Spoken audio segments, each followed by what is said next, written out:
think the game's blowing up. Say what? I haven't had time to calculate what's going on. So this is a Queen C2 Nimzo Indian, which we all know and love.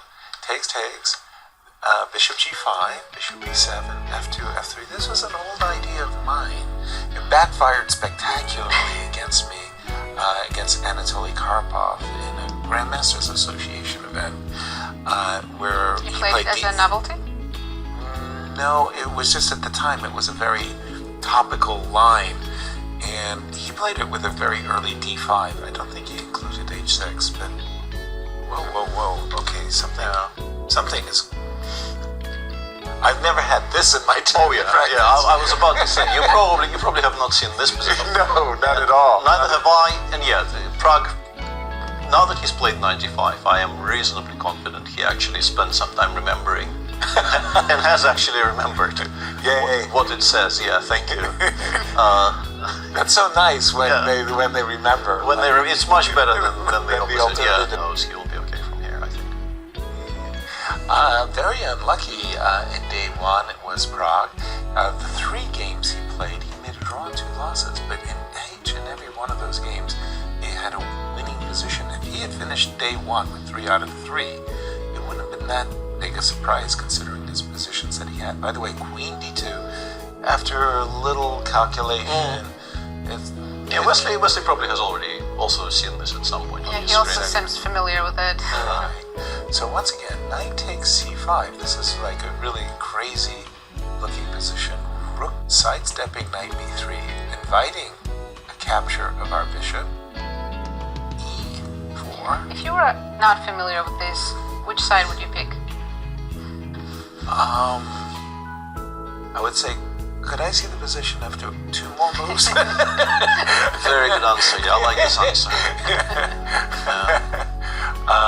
E4, knight c7, as Peter was... I like f6 more because I'm worried about this a little bit. If we continue this line for a bit, let's continue. Knight c7, we go knight h6. Yes. Queen e7, it goes ef7, rook f7.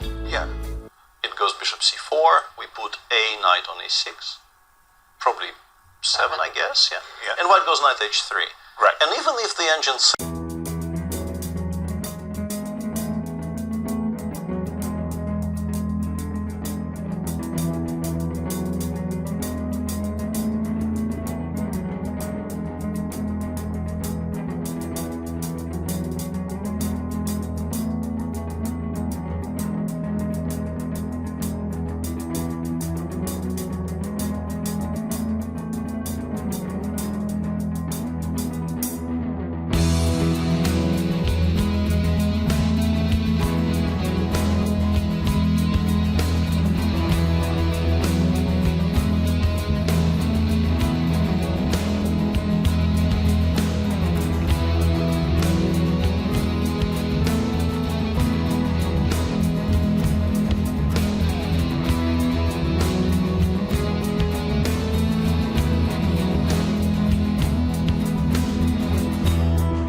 bishop.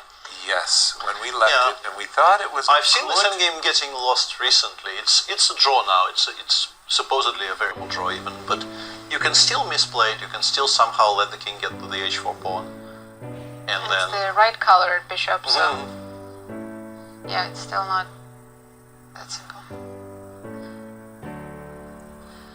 King b4. So why is this such an easy draw? Because the engine says Well, thank I you very think, I much. think the point is we put the king on b4, we put the knight on f4, and once you stray too far away from the b6 pawn, I just go king knight takes h5 and king b5.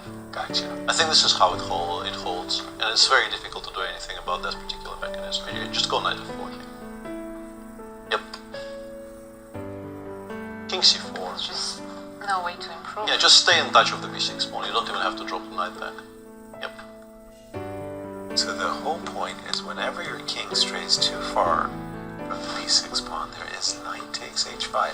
Although I did like your answer to my question of why is this a draw, the engine says. So, king to b5. Yeah. And sort of conversely, the way you lose it is you somehow lose this shape and you allow king e5, king f5, and then you could Right. be in desperate trouble. Exactly. And as Wesley this does look unhappy because he knows here he had a very good chance. yes, And oh, we are. right there. Yep, this is ending. G4 and draw. It wasn't through lack of effort that these players weren't making attempts at decisive games. Wait a second. But a number of draws. Let me just interrupt this and